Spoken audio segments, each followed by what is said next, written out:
Tukiendelea na kesi ya uhaini ya Tundu Antipas Lissu, mahakama na majaji sasa wamepata ya kwamba Tundu Lissu ana kesi ya kujibu au kujitetea mbele ya mahakama hiyo. Na baada ya kupatikana ya kwamba ana kesi leo, katika uamuzi huo wa majaji, Tundu Lissu ametangaza waziwazi ya kwamba shahidi anayefuata anayetaka kumhoji si mwingine bali ni Rais Samia Suluhu Hassan. Tukiendelea pale tulipoishia, Mahakama Kuu sasa imetoa uamuzi muhimu katika kesi ya uhaini inayomkabili mwenyekiti wa Chadema Tundu Antipas Lissu. Mahakama imetangaza rasmi kuwa Lissu ana kesi ya kujibu, ikimaanisha kuwa upande wa mashtaka umewasilisha ushahidi wa kutosha awali katika hatua hii ya kumfanya ahitajike kujitetea. Jaji anayeongoza, Jaji Ndunguru, akitoa uamuzi huo muda huu, alieleza kuwa baada ya kuzingatia hoja za pande zote mbili, mahakama ilipaswa kubaini iwapo upande wa mashtaka umethibitisha kuwepo kwa kesi inayohitaji majibu kutoka kwa mshtakiwa. Majaji walibainisha kuwa kukuwa na ubishi kwamba kauli zilizokuwa kiini cha kesi hiyo zilitolewa katika mkutano wa hadhara na mbele ya wawakilishi wa vyombo vya habari.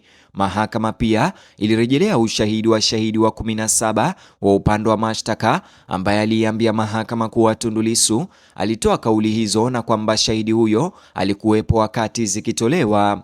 Kwa msingi huo, mahakama imesema kuwa katika hatua hiyo haikuhitajika kubaini uzito au uhalali wa mwisho wa ushahidi huo. Swali zito lilikuwa iwapo ushahidi huo usipojibiwa ulikuwa wa kutosha kuthibitisha kesi dhidi ya Lissu. Mahakama ilihitimisha kuwa kesi imethibitishwa na hivyo Tundu Lissu ana kesi ya kujibu. Uamuzi huo ulihamisha mara moja mwenendo wa kesi hiyo hadi hatua tofauti kabisa. Jaji Ndunguru alieleza mahakama kwa mujibu wa kifungu cha 312 cha sheria ya mwenendo wa makosa ya jinai, Tundu Lissu sasa ana chaguzi kadhaa.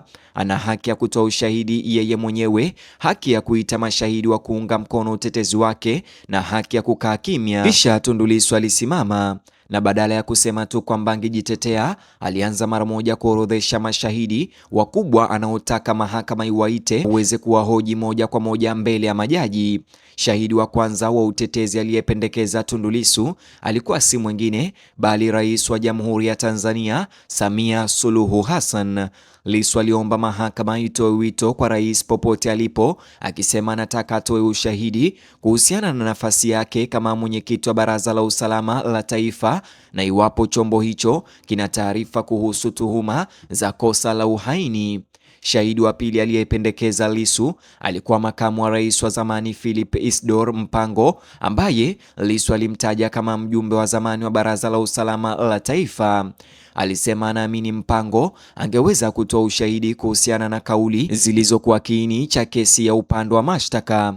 Kisha Tundu Lissu alimtaja aliyekuwa Waziri Mkuu Kassim Majaliwa, akisema kuwa wakati wa matukio hayo husika, Majaliwa alikuwa waziri mkuu, kiongozi wa shughuli za serikali bungeni na mjumbe wa Baraza la Usalama la Taifa. Pia aliomba wito utolewe kwa Inspekta Jenerali wa Polisi Camillus Wambura na Jenerali John Mkunda, mkuu wa majeshi ya ulinzi, ambao waliwataja kuwa watu wenye uhusiano na mfumo wa usalama wa taifa. Tundu Lissu pia aliomba mkurugenzi mkuu wa idara ya usalama wa taifa TISS afike mahakamani pia. Hoja yake ilikuwa kwamba anataka mkuu huyo wa idara ya usalama aieleze mahakama iwapo mwenendo unaodaiwa ulikuwa kosa kubwa la usalama wa taifa au iwapo kauli zinazotumiwa na upande wa mashtaka zilikuwa maneno ya kawaida tu. Kisha likaja jina jingine lililovutia umakini.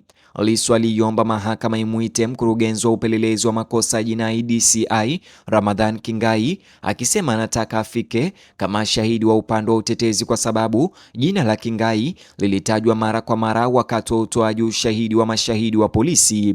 Kufikia wakati huo, Lissu alikuwa tayari ameshaorodhesha majina 7 watarajiwa, lakini haikuishia hapo. Kisha akageukia viongozi wa Chadema. Aliomba wito wa mahakama kwa katibu mkuu wa Chadema John Mnyika, naibu katibu mkuu Amani Sam Golugwa na makamu mwenyekiti John Heche. Lissu alisisitiza hasa kuwa Heche alikuwepo kwenye mkutano ambapo kauli hizo zinazodaiwa zilitolewa, na hivyo John Heche angeweza kutoa ushahidi mkubwa kulingana na kile alichokiona na kukisikia yeye mwenyewe. Pia aliomba Brenda Rupia aitwe. Lissu alihusisha Rupia na ushahidi ushahidi uliokuwa tayari umewasilishwa mahakamani kuhusu ufuatiliaji wa vyombo vya habari kwenye mkutano huo, akisema mashahidi kutoka Jambo TV walikuwa wametoa ushahidi kwamba alihusika katika kualika waandishi wa habari kwenye tukio hilo. Aliweka wazi kuwa hawa ni mashahidi wa awali tu anaotaka kuwaita na kwamba anaweza kuiomba mahakama ruhusa ya kuongeza mashahidi zaidi ikibidi.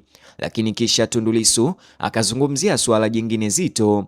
Kabla ya kuketi, aliwaambia majaji kuwa amekumbana na changamoto kubwa katika kukutana na mawakili wake pamoja na mashahidi watarajiwa wa utetezi. Kwa mujibu wa Tundu Lissu, viongozi wa Chadema aliowataja kama mashahidi walikuwa wamekatazwa kumtembelea gerezani tangu Novemba mwaka 2025. Aliwakumbusha majaji kuwa alishawahi kulifikisha suala hilo mahakamani hapo awali na kwamba alikuwa amehakikishiwa kuwa angepata fursa ya kukutana na kuwasiliana na mashahidi wake wakati hatua ya utetezi itakapofika. Hivyo Lissu aliomba mahakama itoe amri ya kulinda usiri wa mikutano yake na mawakili pamoja na mashahidi wake. Tundu Lissu alisisitiza kuwa mazungumzo yake na timu ya utetezi pamoja na mashahidi hayapaswi kufuatiliwa au kusikilizwa na maofisa wa magereza au maofisa wengine wa serikali. Alionya kwamba bila ulinzi huo, haki ya kupata kesi ya haki inaweza kubaki kuwa maneno matupu yasiyo na maana yoyote ya kivitendo.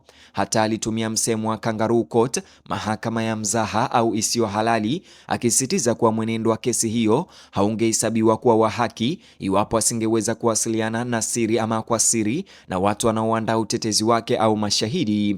Baada ya kuwasilisha ombi hilo mbele ya majaji, Tundu Lissu aliwaambia majaji kuwa alikuwa tayari kuanza utetezi wake wakati wowote mahakama ilipokuwa tayari kuendelea.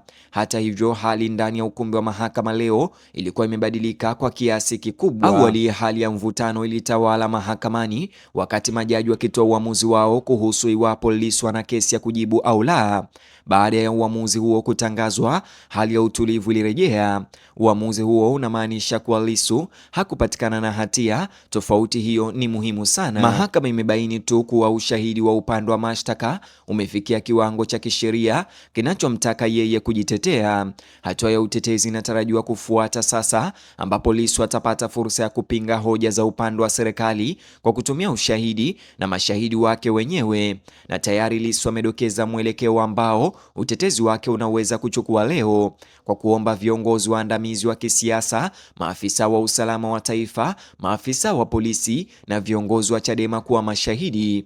Anaonekana kuwa tayari kupinga ushahidi wa upande wa serikali kwa mitazamo mbalimbali.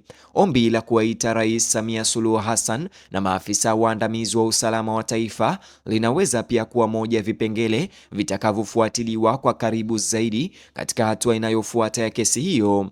Hata hivyo, kwa sasa suala la haraka ni iwapo mahakama itakubali maombi ya Tundu Lissu ya kuwaita mashahidi hao, hasa rais, na ni maagizo yapi ambayo majaji watatoa kuhusu haki yake ya kushauriana kwa faragha na mawakili pamoja na mashahidi wake. Mtazamaji, nitaweza kurudi tena na update nyingine moja kwa moja kutoka ndani ya chumba cha Mahakama Kuu Dar es Salaam. Kwa sasa na kuomba tu like video hii kisha subscribe na ubonyeze alama kengele. Ukifanya hivyo utakuwa wa kwanza kupata update hiyo.